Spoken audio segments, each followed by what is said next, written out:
Welcome to Grieving Insomniacs. I am your host, Christy Haberman. I am glad you're here.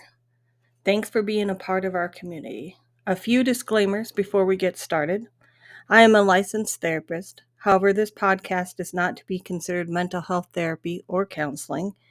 It is for entertainment purposes only and is not associated with my counseling practice, Christy Haberman Counseling Services. Thanks for showing up. Welcome to Grieving Insomniacs. Today we have Matt's mom that's going to talk about what it's like to be a grieving mom. So we're going to hear her story today. Hi, thanks for having me on. My story, I think I would start out with saying who Matt was to us as a family. He is the youngest of three. He was my only son. He was crazy since birth. That kid has drove me nuts since he was born. Definitely the one that always needed something from me. I think that I loved that about him because the other ones, my daughters are so independent and my son was just so like mom all the time. Like it was just always mom. So, you kind of just tend to fall for that, one that needy one. They're always getting, everybody thinks you're babying, but you just, maybe you are, who knows? But that was who Matt was. He was very needy and had his opinion about everything, whether it was food or what we were watching on TV or where we were going or and how we were going there. He definitely was very close to me. We talked, text every single day. He still lived at home. He was 19 when I lost him in a car accident, a single car accident, which was, as we all know, as grieving parents, no matter how you lose your kid, it's just horrific. It's never anything that we're prepared for at all. No matter, we all know that's our worst nightmare, but when it happens, boy, it really gives you a very, very clear picture of this pain that you could have never, ever imagined in life, I feel like. Again, you're always scared as a mom, like, about your kids, always. And you could even cry almost even thinking about that reality happening. But when it happens, that cry is like something of a primal animal or something. I can remember specifically when they came to tell me, I just screamed in horror, like, no, like, this is not, there's no way, not my Maddie. No way, like, he just left. Like, I couldn't wrap my head around it at all. All I wanted to know was where he was. That's what I kept doing, just asking where he was. They told me. I did get to see my son, though he was no longer with us. I did see him, and my daughters met us there, and they're older, so that was very hard. They thought we were, because we're like I'm overprotective mom. They thought I was being dramatic, that he was alive still. They didn't know when they got there that he was already gone. So that was something to walk into really hard, to see your daughters. One's panicking, like, make sure he looks okay because mom's walking down the hall, and the other one's just on the floor. And you kind of almost lose a lot of memory of like what's going on around you. You're hyper focused on what happened here. Like, it was so utterly shocking, and I can remember just everything fading out around me and just being present in that room, in that area, like with my daughters, and I had my husband grab my mom, and it was just an unreal experience. And I didn't know what to do. Who was ready for that? Even if you were ready, even if you had some kind of knowledge that it was going to happen, you're never prepared for that moment. But his being sudden, I remember the nurse saying, "What are you going to do? I can't tell you to leave until the coroner gets here." And I was shocked by that statement because I had no idea what I was going to do. It was Easter weekend, and it was a Saturday, so apparently, I could have stayed there for a long time. I get now thinking back, I guess I could have stayed until Monday when they probably picked him up. I didn't know at the time. I remember everything kind of going into like a slow motion, like almost like you're not even in your body, but you are, if that makes sense. Mm-hmm. I felt like my legs grew into the floor in that hospital. Like I did not want to leave that place. I knew he was no longer there, but I couldn't imagine walking away from him. I've never done that with him. So I was pretty much carried out of there is what my husband explains it as. And, you just, even up until everything happens with the mortuaries and all those things that happen, you just constantly, their body's still here. So where are they? Who has them? Who's touching them? Like all these crazy thoughts that are going through your head. It is the mom, like that's my child. What person has my child, even though they're gone? And I think that in that instant, in the first, weeks and months after losing your child, you definitely are on autopilot. There's no other way to function, I don't think, if somebody wasn't just on some autopilot of just go. It's been described to me as like someone was leading me around and I was just doing what I had to do to make it through each day. I remember being extremely angry. I had some moments even where I screamed at God. I screamed at anybody that I could scream at out loud. Like, why? Like, why my child? This is not real. Like, and people just start showing up. Everybody shows up on that day one. Like it's like you get bum rushed by the entire universe is all of a sudden in my house, and you're sitting there, and it's like they're all talking when you're just in your own world. I could hear people laughing in the background and thinking, what are they laughing about? Like, are they even talking about Matt? Like, but you wouldn't say anything because you're in this haze. And it seemed like it went on for a while. There was a lot of support in the beginning. And I think parents that have lost a child, this is something that I've seen a lot with a lot of the moms that I've talked to, is there was this massive outpouring of love and support. And then suddenly it was just like all of a sudden they're gone.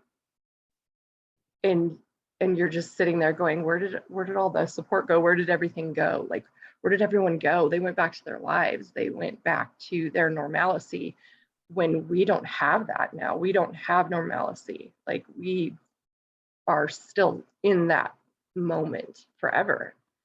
I don't think that ever changes for parents. At least, in my experience, I am still in that moment where I lost him. Even if I don't show it, even if I'm walking down the street and someone looks at me, I'm still in that moment where I lost Matt. And as time went on, the first year, I want to say the first year to year and a half, I feel like I was really foggy or really just not paying attention to a lot of the things. Even the people kind of going back, it didn't hit me. And then it's like it all lifted one day. And I was like in the reality of the loss. Whereas somehow that weird fog or that protection, that autopilot had, not that I wasn't hurting, but it was different. It was like getting hit straight in the face with it, like wide open. I guess you could compare it to like, being on drugs or something and then coming off and then being like, whoa, this is real life. Like it was an interesting moment. And that's, I think, when I realized the secondary loss issue, where I had become like real to me that I lost friends that I had for my lifetime. I lost family. I lost relationships. And I don't know if it was my fault or the way I was acting or their fear of such a traumatic loss. Like it was contagious, you know, like, oh my gosh, if I hang out here too long, this could happen to me type thing. I've never really asked anyone that's left, so I don't know what they would respond. I've heard people say, like, to my husband, I just don't know what to say to her. So they kind of stay away. And I feel like parents that lose a child, I think that educating yourself on secondary loss is really important because it can become very painful. It did for me, and I didn't understand it at all. I was like, what is this? What is wrong with everyone? Like, I remember being told to get over it. I kept thinking, you mean my child? Like, wow, you know, that statement in itself, like, get over it. Like, okay, you know, like, I didn't just stub my toe or, like, you know, put the wrong nail polish on. Like, I lost my baby. Like, I was, then I would get angry. But it wasn't until I started to realize what secondary loss really was that I was able to say, you know what, if they need to go and they aren't comfortable being here with me in this journey that I now will be on for life, then that is what needs to happen for me. And I think as a grieving parent, you have to think about what you need because you're just so vulnerable to everything.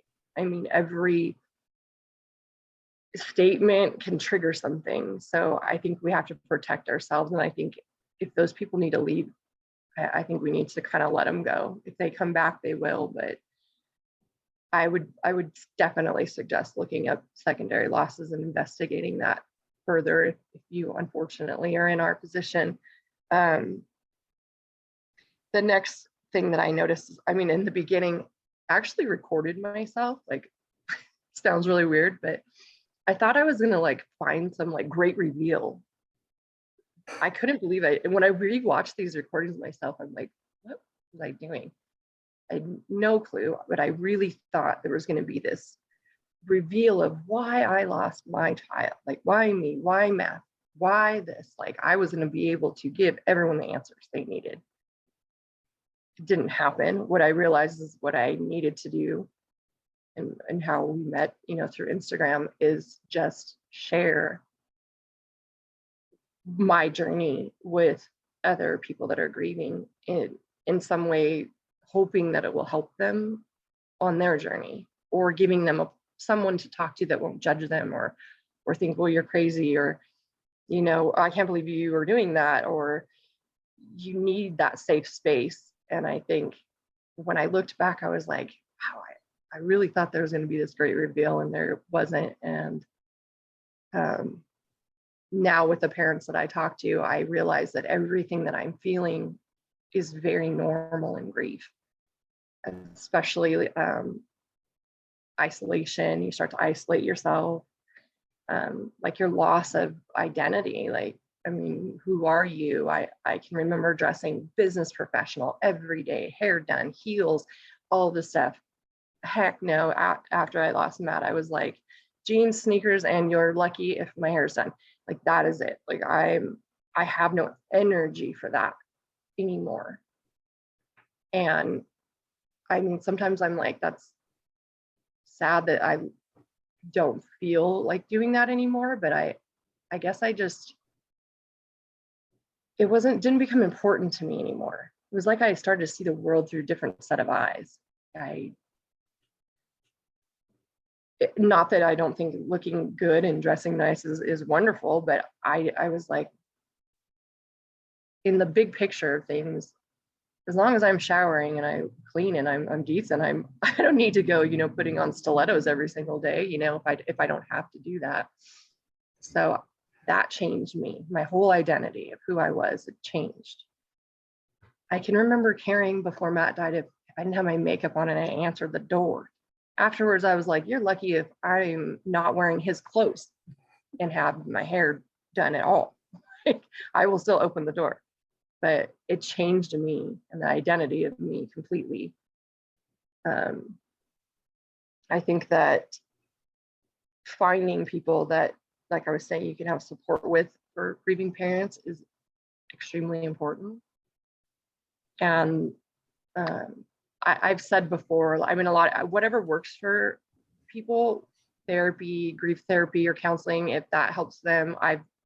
When I lost my father when I was younger, I did hypnotherapy. I've done a lot of different things, but I've found that just talking with other parents has become a therapy to me. And letting them, because a lot of them don't have anyone to talk to, and if they tell you their story of their child, they share their life of their child with you, and that's amazing to me that they're doing that. You know, they're sharing this very sensitive topic with me, and if I'm able to help them in any way through that day, through that moment, that's even amazing, because sometimes I have a hard time helping myself. You know, I think that we all put on a very good mask every day as years go by. Like I was telling you, I'm only at year 3, and it is very real and very painful, very lonely. Your house is empty, silence when you come home from work, no one's here, you know, you're in your own world. You have to find things to keep your mind preoccupied, and you put yourself out there like you're doing, or I do, to try to keep yourself from, basically, I mean, not in a horrible way to say this, but from going insane, because that pain is so horrific, just mentally attacks you, physically and mentally. I mean, you can feel the effects of losing your child. I know there's a actual documentation on people dying from a broken heart, and I can 100% understand that feeling, that panic, and your heart racing, and your mind just doesn't stop. But and I say it all the time, and like, you know, we always say it as grieving moms, I don't wish this on anyone. And then as soon as I say that, someone else will reach out, or I'll get a new friend request, and it's another grieving mom, and I'm like, oh no, there's just so many of us. Like, why? And you never get the answer to why. I don't think we ever will, you know, get that answer. And I think that all we can do is really just reach out to each other and be that support for one another, and at least that way we can share without that huge guilt of burdening others or bringing people down. I've heard that one before, like when we weren't invited somewhere, it was because someone would show up that knew that we lost our child, but everyone else already knew, and they didn't want that person to bring it up because it was a downer. And I remember thinking, that's a downer to you? Like, imagine being me. Like, I'm over here keeping it together, and you're over here upset because the mention of my child is going to bring things down. So I truly feel like finding somewhere where you can share, you know, your child's life without feeling like you're bringing someone down is very important, because they deserve to be remembered and honored, and we lost our future with them, so all we have is our memories. So those stories, those moments, those things that made us laugh about them, that's what we cling to.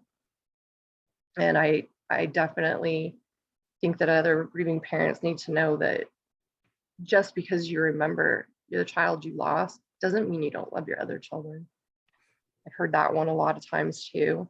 You know, you have other kids to live for. You have I very well aware of that. You know, I know, I know. But I think that's a good thing to remember. And you read a lot of books, and I've read a lot, and I think it was very important. This one book I read where they were talking about the empty chair scenario we all know so well. And the gentleman, it was actually a dad, which is very rare. You get those dads to open up, man, that's rare. But he had said it's not necessarily that exact chair. It's that chair is never going to be sat in. It's never, you can move it anywhere around the table. It could be any one of the chairs. It's just not going to ever be there again. So you do focus a little bit on that chair, but as a family, as a unit, we all know when we're together, that person's not here. And I think that some parents feel guilty for noticing that person isn't there, or that they have to act like it doesn't exist. But there are ways to honor them that I think are important. I try to do it with my daughter and my grandkids. My little granddaughter, then my youngest, she's 3 years old, and she'll look at his picture and she'll be like, "Oh, it's Uncle Matt. He's beautiful." That's what she says. You know, she's a little over 3. She was born before he passed, and I think what a wonderful thing my daughter's done to honor him to the point where my little granddaughter will look at him and say he's beautiful, not run in fear of we're going to have a crying session and freak out, but she looks to him as this guardian angel of hers. This, she sees a feather, she picks it up and says, "From Uncle Matty." Like, there's just ways of doing it that I think are okay for the kids. And then there's ways where we go in our room and we shut the doors, moms, and we lose it. I don't think there's any right or wrong way to do this, really. I have my good days, I have my bad days, but I will honestly tell you there's not a second that my son's not running through my mind. Ever. Even if I look like I'm thinking about, a flower or something, I'm thinking about my son. I truly am always thinking of him, or I wishing he was here, or what he's missing out on. He was such a wonderful uncle, such a loving brother, such a loving son. And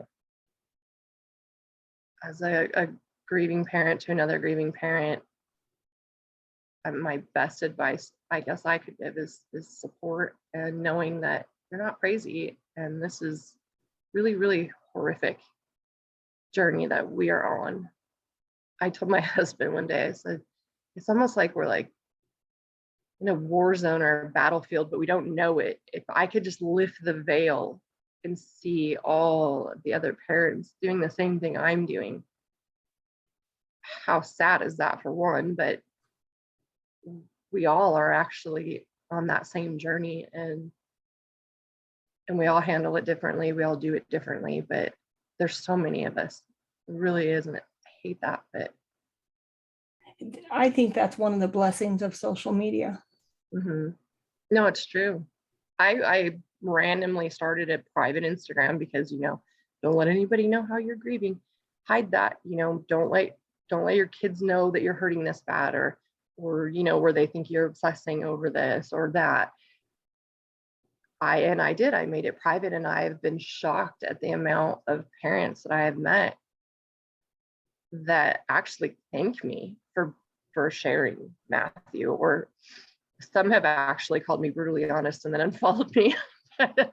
We all have our own ways, but I just feel like, I have to, if I wake up and I feel angry and I want to go somewhere to show someone how, today I feel angry.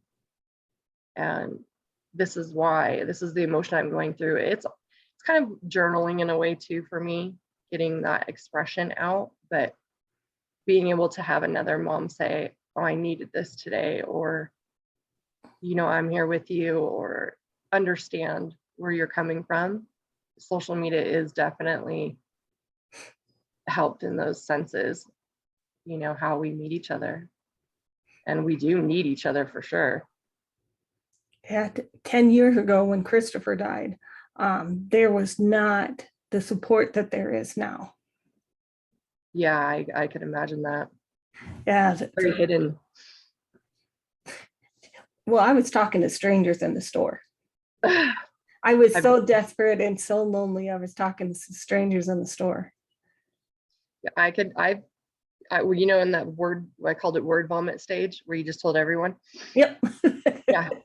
Yeah, I've done that. I have done that. I even told Spectrum once on the phone. They were like, "Oh," but and the store, that's a fun place to go as a grieving mom. Right. Yeah, that's it. I actually met a lady once that from Instacart randomly that made a delivery, and her son had just passed, and she just randomly blurted it out, and I knew why. I was like, she's in that that she just said it right to me, and how odd that she would come to my house, and I'm in tears, she's in tears, we're hugging, like here she is just delivering, because I have social anxiety at the grocery store. So that's how we met. But and she shared everything with me about her son, and I just listened to her because I knew where she was, and it was so sad to actually, like, you meet on social media. A lot of the moms I don't actually meet. This is like face to face, sudden interaction. And yeah, 10 years ago, I could imagine that would be very isolating, very Yeah. difficult. Are you ever afraid to tell people that, like, because I have people from my past, like high school, for example, and I had Christopher right after high school. And so I see them, but I turn around and walk the other way because I don't want to tell them, because you don't know how they're going to react. Do you ever have that experience? Um, I'm pretty, like I was saying, I have like that social, and luckily for technology, I have Instacart and all these things. Um, a lot of people I notice will actually turn to avoid me, which is interesting. Like they'll kind of be like, I don't want to go over there. Not that I would, I run a business, I interact with people every day. I don't go throwing everything on them, but I have not wanted to interact with people. I can say that. I don't know if I've seen anyone and turned around, but I have not. I have that feeling of isolating, to protect like myself from, I don't know, I either having to tell them, or if I did tell them, their reaction being like so nonchalant or something that it would hurt my feelings, that they didn't care. I think that's another big thing. I notice myself limiting, even on my personal like social media outlets, limiting my exposure of Matthew, because I'm afraid of their reaction is going to hurt my feelings. Like they don't care enough. Like if I post something happy, everyone's going to be like, yay. If I post a picture of Matthew, they're going to be like, nothing, no, like, no, nothing, no, nothing at all. So then my reaction will be of pain. They don't know that, and they don't know that I'm posting a picture of Matthew because I love him. I miss him, not looking for you to pity me. He is just as much a child of mine as any of my other children. And so, yeah, I think I've in a different way avoided interactions for that reason. Mm-hmm. Yeah, definitely. I too have experienced the distancing of friends and family. So it's interesting to hear you say that, because that was one of the things that I was curious about, um, was if that happened to other people. A lot, a lot. And it's crazy to me, like for me personally, it happened very closely too. Like I said, I lost my father when I was very young, and my brother and I were super close, and now we're not as like we were. And he was one of the ones that wanted me to get over it, get over it, move on. We raised our kids real closely, like because of losing our dad. And then for him to say that to me, kind of just like, it hurt so bad that how could you say that about your nephew? Like, and I don't know if he meant it that way, technically, um, not like get over it or don't love Matthew. I don't think he meant it in those terms, but I have lost a lot of interaction with my family because of those things, like this get over it type mentality that I hear from people, that I'm just like, I don't want to get over it. You don't get over this. Like I don't want to or feel the need to get over it. I'm living it. I get up every day. I go to work. I do what I'm supposed to do. I cook, I clean. I'm loving to my children and my grandkids, but there's definitely been very close family that I have lost that relationship with. And it hurt. It still hurts. Friends, I like the ones that don't talk to me as much. I don't think those ones hurt as bad as the family. The family hurt worse. That loss hurt worse than losing that friend, because I kind of just understood the friend just wanted to go back on with life. And, when they see you there, it makes them sad that you lost your child and they couldn't imagine losing theirs, and they just go on with their life. But I do think family was the worst secondary loss experience for me. I mean, after losing that. And then I would also say, like, your own self-identity is a big loss. Like, oh yeah, that one right there is a real big one. And trying to figure out who you are in this body. Like, okay, I was this person, but I don't feel like that person anymore. I would say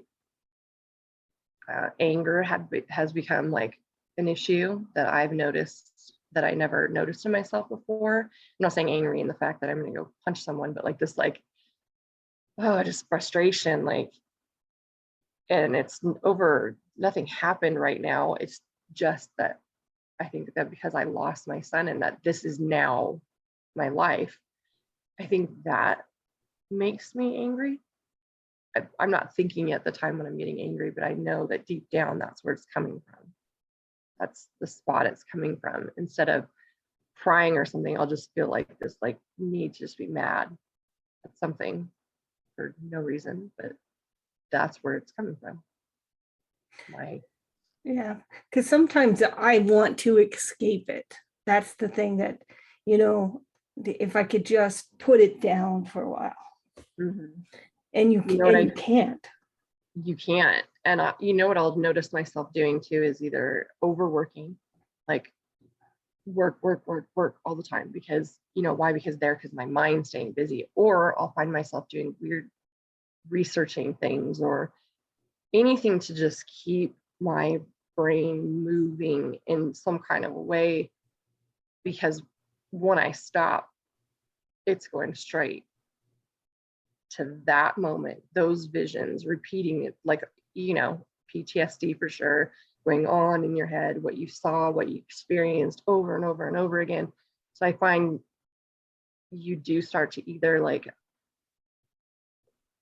overwork, or my mom says OCD cleaning. She says I do that, but it's just like something you're just always trying to do something, because once you stop, you're right there. You're just right back there. And I know moms that have it's been 20 years, 30 years. It doesn't matter. It doesn't matter. That pain, it's going with you. Right? It was supposed to be, they were supposed to be with us. So it's not going anywhere. We carry it. And we get tired. Exhausted. Literally, I can some days feel pure exhaustion from carrying this and continuing on and putting on, that your face to be there for the world. Like we all have to go to work, and we have to pay our bills, and we have to do what we have to do. So we have to put this persona out there that we are these strong, confident, people. Really inside, I mean, we're broken in there. And people will look at you and tell you you're so strong, and you're thinking, you have no idea the energy it took me to even get to where I am right now today. But you just politely, thank them and learn to control that word vomit you have in the beginning. But yeah, strength is I didn't even know what strength was until I have to get up in the morning most days, and I'm like, I don't want to face it. I don't want to face people. I don't want to face even like if you hear people having like random conversations that before you were so easily like, oh yes, we're talking about, going to Olive Garden tomorrow or something like that. You're just kind of like sitting there like it has no like meaning to it. So it like loses my attention. And then I'm like, what a jerk. Like, don't do that, Rachel. Like, what's wrong with you? This is a normal conversation, but in my mind, if I don't stay busy, I will not want to be involved in one of those conversations at all. And I'll look like I'm mean. So I have to watch myself on that one. But I do find that if I don't stay busy, I don't keep my mind learning or active, I will immediately rush right back to that moment. Thank you, Matt's mom, for your interview for Grieving Insomniacs today. We talked so much and had so much to say to each other that the episode actually went a little bit longer.